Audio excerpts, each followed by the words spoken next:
Bonjour à tous, ici Richard pour l'artiste autodidacte. J'imagine que pour beaucoup, vous savez déjà que Kim Jung-gi, donc un très grand dessinateur, nous a quittés il y a quelques semaines au retour d'un voyage à Paris. Donc je vais prendre le temps dans cette vidéo de parler un peu de son travail. Je sais qu'il est très connu et que je vais sûrement pas le faire découvrir à grand monde, mais c'est vraiment un artiste dont il faut voir le boulot. Et ce qui est encore plus dommage avec sa disparition, c'est que c'est surtout un artiste qu'il fallait voir dessiner en live. Et on a la chance qu'il y ait eu beaucoup de ses dessins en direct qui aient été filmés. Donc je tenais à revenir sur son boulot, puisque c'est un travail qui m'a toujours beaucoup impressionné, qui m'a beaucoup inspiré aussi. Et c'est globalement une personnalité que je trouvais très inspirante au niveau du dessin. Puisque plus que son univers ou ses compétences techniques, c'est surtout quelqu'un qui aimait le dessin, et dont l'amour du dessin transparaissait dans sa façon d'être et dans sa façon de dessiner. Donc je vous montre quelques-unes de ses œuvres, mais je vous encourage à aller feuilleter un de ses livres, et à en acquérir au moins un, si vous avez les moyens pour, parce que c'est quand même des livres qui sont assez chers. Vous pourrez voir un foisonnement de dessins, et sinon pour le moins aller regarder des vidéos qui lui sont consacrées. Donc il y a des vidéos où il dessine en live, donc il prend des grands murs, des murs qui prendraient pour n'importe qui des jours et des jours à remplir, et il commence dans un coin, et il fait toute une grande fresque en l'espace d'une demi-journée, et le tout avec un sens du volume, un sens du détail, qui sont assez étourdissants quoi. Donc les quelques vidéos que j'utilise dans cette vidéo sont pas les miennes, donc je vous mets les liens en description pour avoir la vidéo originale. Je vous mets soit des bouts, soit des versions très accélérées. Et c'est pareil pour les images fixes que j'utilise, évidemment ce sont les siennes. Et je vous conseille d'aller voir ce qui se passe sur le collectif Super Annie, où il y a pas mal de ses œuvres qui sont postées régulièrement. Et il y a énormément d'artistes incroyables à découvrir dans ce collectif. Donc un des trucs qui est vraiment ultra marquant, comme je disais avec Kim Jung-gi, c'est sa compréhension du volume. Il explique dans certaines de ses vidéos, la manière dont il fonctionne, c'est qu'il fait un premier trait. Alors il a déjà une image mentale de ce qu'il veut faire, et quand il pose le premier trait, ça définit vraiment toute la perspective, puisque tout ce qu'on va rajouter dans l'image va être lié et comparé à tous les traits qui sont déjà en place en fait. C'est comme ça qu'il va dessiner de manière assez libre, sans crayonner, c'est qu'il se réfère toujours à ce qui est déjà dessiné, pour continuer dans la même perspective en gros. Donc c'est évidemment quelque chose qui demande beaucoup de pratique, et qui demande beaucoup d'essais et d'erreurs au début, mais c'est une méthode qui me semble être vraiment fun, et qui permet l'improvisation au fur et à mesure du dessin. Et ça c'est vraiment très cool. Et après dans les thèmes qu'il utilise, il y a des thèmes qui vont être assez récurrents, il va y avoir des choses qui vont être assez violentes, ou des choses qui sont tournées autour du militaire, ou autour de la fantasy, autour des animaux.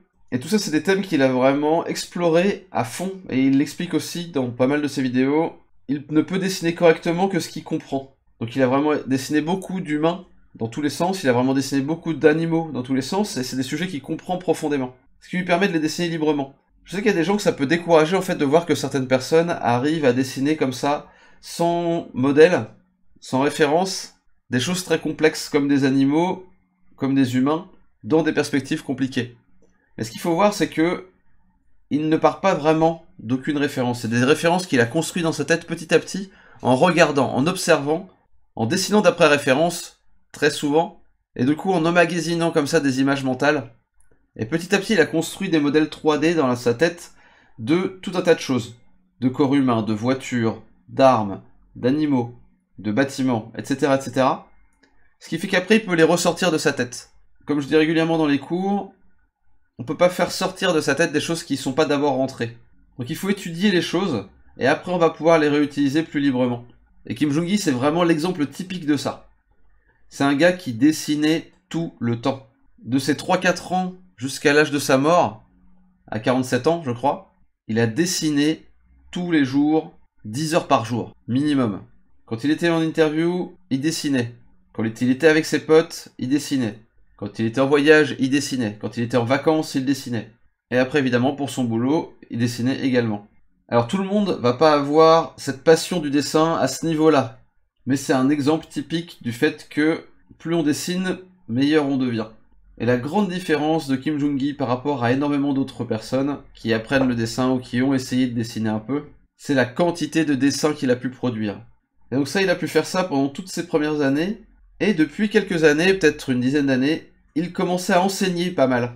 Et entre autres, on va pouvoir trouver sur le net pas mal de vidéos où il enseigne des choses. Et je suis pas sûr que ce soit le meilleur des profs, mais par contre, c'est passionnant de l'entendre expliquer comment ça se passe dans sa tête, globalement. Parce qu'au final, lui, la manière dont il a appris le dessin, c'est que c'est vraiment de la force brute, quoi. Il a dessiné énormément, d'observation, en regardant vraiment les choses, et il a tout compris d'observation, compris et créé de la théorie un peu dans sa tête d'observation, à voir la perspective, etc., à bien vérifier que ce qu'il est en train de dessiner ressemble à ce qu'il voit devant lui. Et par la suite, il a appris la théorie, et la théorie est venue confirmer des choses qu'il avait déjà observées. Donc il a un petit peu fait à l'envers de ce que font beaucoup de gens. Et pour lui, ça a marché. C'est pas forcément comme ça que je conseillerais de faire, je pense qu'il y a des raccourcis en s'appuyant sur la technique. On peut aller beaucoup plus vite de cette manière-là. Mais lui, c'est un très bon exemple de personne qui a vraiment tellement dessiné qu'il est devenu bon, en fait. Mais il a pas dessiné juste ce qu'il avait dans la tête. En le dessinant plein de fois la même chose, il dessinait, il était curieux du monde. Je crois que c'est aussi ça, une des caractéristiques fondamentales de Kim Jong-gi. Il était curieux de tout. Et il était enthousiaste de tout. Trop content de découvrir un nouveau petit truc qu'il allait pouvoir placer dans ses dessins. Donc à mon avis, si on doit retenir quelque chose du travail de Kim Jong-gi, c'est ça, c'est la passion du dessin, la curiosité. Et une dernière chose, c'est le fait qu'en se concentrant sur un type de dessin particulier, on peut devenir un grand maître et avoir une grande carrière. Parce que 90% de son boulot, c'est du dessin au trait. Et ce pourquoi il est le plus connu, c'est du dessin au feutre pinceau.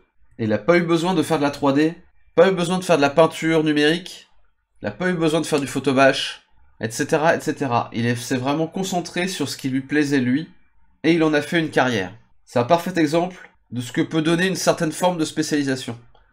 Pour le coup, lui, il a beaucoup de sujets qu'il peut traiter, mais il le traite avec une technique qui ne va pas être si variée que ça. Alors il va avoir différents types d'outils qu'il va utiliser pour ancrer.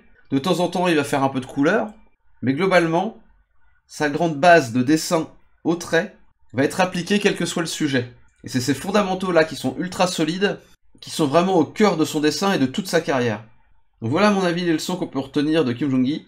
Allez voir son boulot, apprenez de ce qu'il fait, et une dernière petite pensée pour sa famille et pour ses proches. C'est toujours tellement brutal d'apprendre la disparition de quelqu'un à même pas 50 ans. Donc je vous laisse avec son travail. Je vous dis à dans 2 semaines pour une prochaine vidéo du mardi. D'ici là, dessinez bien et à bientôt. Ciao, ciao.